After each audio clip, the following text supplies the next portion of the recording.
શિયાળાનો પૂર મહિનાનો દાડો હતો. તો એ ડોક્ટરે ઉંદર બારી નીકળ્યો દરડામાં. હરે હરે ઉંદર બારી નીકળ્યો એટલે દરડો ગાળતો હતો, પણ ઠંડી વધારે હતી એટલે થોડો કાઘો થયો એટલે ઠરી ગયો, દરડે પહોંચી ગયો નહીં.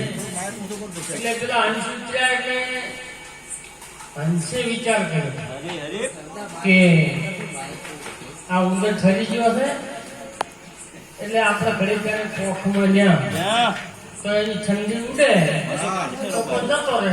હા એટલે બીજે હંસે કીધું કે રહેવા દે, હા કોનો સંગ કરાયો નથી નથી. પેલો કે પણ 2 મિનિટમાં શું વધો આવે કે ના મેળ આવે, આ નેસ છે હા હા એનો સંગ ના કરાય. તો એ પેલે કીધું કે હવે અમે દી આવી કે 2 મિનિટ કોખ મળ્યું, જો 2 મિનિટ કોખમાં લીધો અને એને ઢાંકી એટલે એને કોમ ચાલુ કરી દીધું. હંસની પોખ કાપી નાખી. હા પેલો કે હું કહેતો પેલા તું રહેવા દે. રહેવા દે એટલે હંસા પ્રીત ના કરીએ નેસની હરે શિર ઘરે બેઠો માથું થાય, કોક કપાય કે નહીં. ભાઈ પછી બીજી શાસ્ત્રમાં કીધું કે હંસા પ્રીત કરીએ ઊંચની શિર બેઠો ન થાય. એટલે એક ગોવાળિયો હતો અને જેઠા સારવા ગયો. એટલે જેઠા સારવા ગયો જંગલમાં એટલે મોડું થઈ ગયું. મોડું થઈ ગયું એટલે એક જેઠું માંથી મોડું પડી ગયું. આ સાખી હંમેશા સિદ્ધાંત બતાવે. આ જે આપણે દસ્તર છે એમાં સિદ્ધાંત આવે, એ સિદ્ધાંતને આપણે પકડવાનું આવે. એટલે સિદ્ધાંતથી આપણે હડવાનું આવે. એટલે એક જેઠું હોતું બીમાર પડ્યું એટલે પેલા ગણવાનો કરે પણ કોઈ રાગ ના પડ્યો.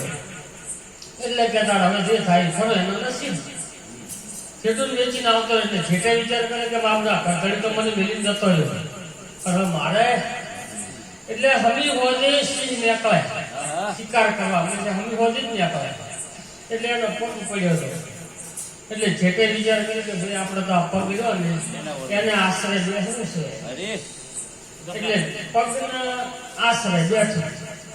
પછી જનાવર આવવા માંડ્યા, ઘડીક શિયાળ આવ્યું, ઘડીક ચિત્તો આવ્યો. એટલે કીધું કે તું ભાઈ મને આડીશ ને કે ચમ કે હું આ મોટા ધણીના આશરે બેઠો.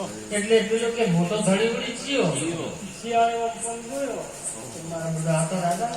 બાપ એટલે કહેવાય લાગે ખરેખર. રતાર્યા બીજું ચિત્તો આવ્યો તો એને કીધું કે ભાઈ હું તો મોટા ધણીના આશરે બેઠો.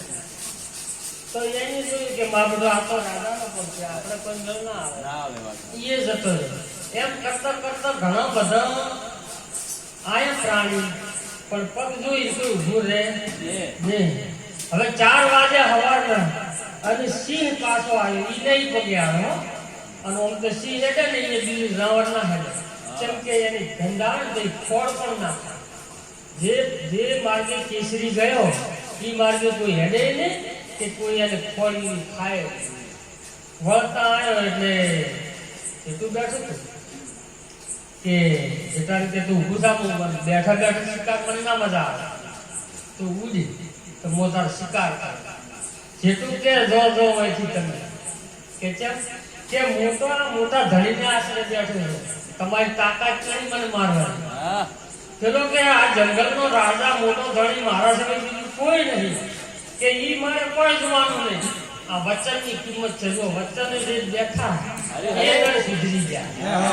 એક વચન ગુરુ દેવકા કાકા અનંત વિચાર થાક્યા પડી જન પંડિતા જન વેદના પામે. હા જેટે એક વચન પકડ્યો પગનો તો સિંહ કે વળી એવો કેનો પગ છે મારા વગર. હા હા કોમ પગ જોયો કે આ તો હું નીકળ્યો હોય કે ઈ તમે નીકળ્યા હું ગમે એ નીકળ્યું, મારે કોઈ જોવાનું નહીં. મારે પગવાળો જ મારો ધણી. સિંહ ની દી આવી ગઈ કે મારું દીવા હમી હોય તું મારે આશરે જો બેઠો હોય તો હવે મારે હું કેમ મરાય. એટલે સિંહ 4 વાગે ગરજના કરી એટલે પદ્ધન ને બોલાયો, હાથી બોલાયો. કેમ કે એનો એ પદ્ધન હાથી છે. એટલે ગર્જના કરી એટલે હાથી આવ્યો.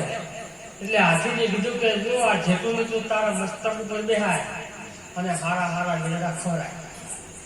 એટલે હવે એના મસ્ત કુટુંબ વેલડા હાથે મારા હોય ને આખો દાડો વેલડા ગાડા પર જેટલું સાચું બોલે છે કે હંસા પ્રીત કરીએ ઉસની હંસા પ્રીત ના કરીએ નેસની ઘરે બેઠા શીર જાય હંસા પ્રીત કરીએ ઉસની શીર બેઠા ફળ ખાય શીર બેઠા ફળ ખાય મારું બોલો આ તો મોજ આવી એટલે આપણે બે વાતો છે કે સંગથી મોણો પૂજાય અને સંગથી કૂટાય એટલે આપણે પહેલો તો સંગ કોનો કરવો એ વિચારો આપણે એ વિચાર કરવાનો બીજું કે તમે સારા માણસનો સંગ કરો તમે પૂજા ડૂબાડે નહીં પછી કોઈ એવો કોઈ વ્યસનીનો સંગ કરો